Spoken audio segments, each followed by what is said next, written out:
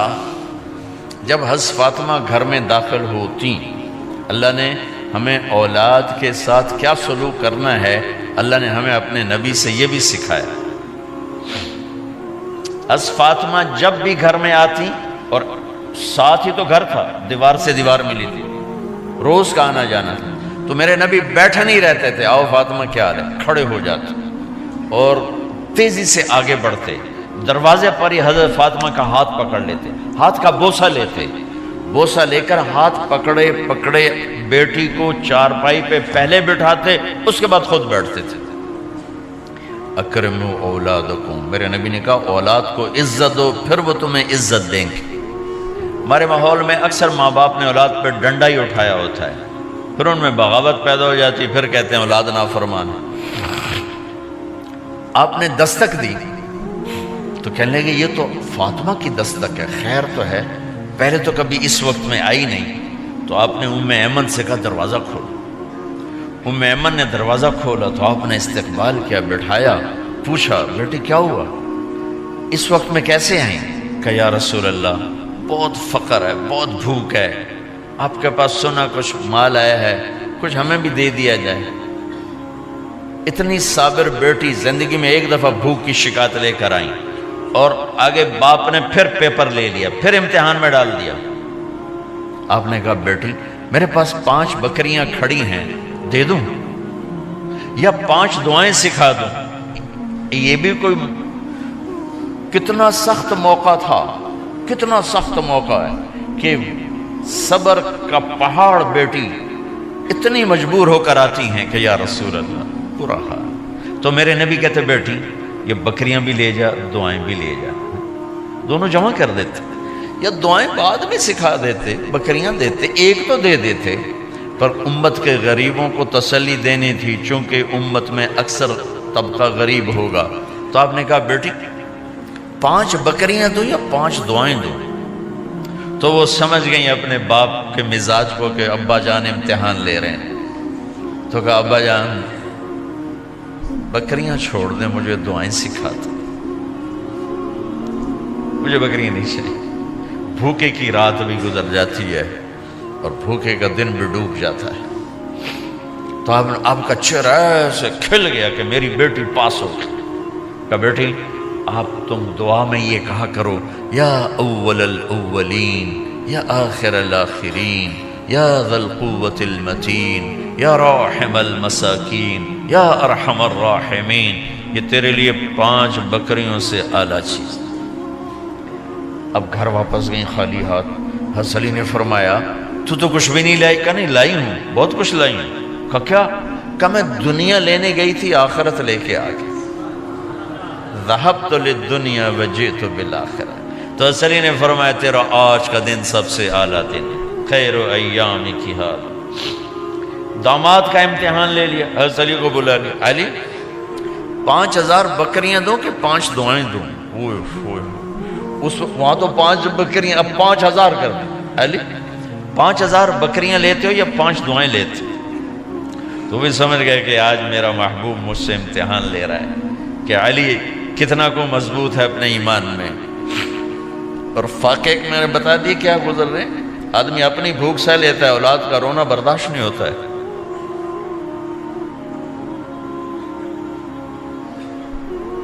علی 5 دعائیں دوں کہ 5000 بکریاں؟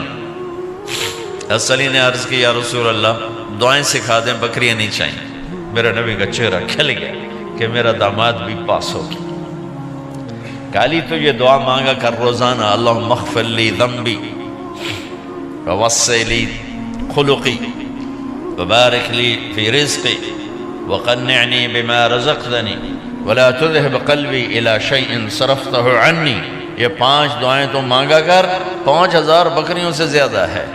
اللہم اغفر لی ذنبی، اللہ میرا گناہ معاف کر، وسع لی خلقی، میرے اخلاق عالی شان کر، بارک لی فی رزقی، میرے رزق میں برکت دے، قنعنی بما رزقتنی، مجھے لالچ سے نکال دے، مجھے لالچی نہ بنا، مجھے حریص نہ بنا، ولا تذهب قلبی الی شیء صرفتہ عنی، جو تو نے مجھے دیا نہیں اس کی میرے اندر سے طلب بھی ختم کر دے، مجھے اس کا طلبگار بھی نہ بنا، کہ یہ 5000 بکریوں سے زیادہ ہے۔ میں نے تھوڑا سا اپنے نبی کے گھر کا نقشہ آپ کو بتایا ہے کہ یہ چند دن صبر کی دنیا ہے، اللہ راضی ہو گیا تو موت سب سے خوبصورت پیغام۔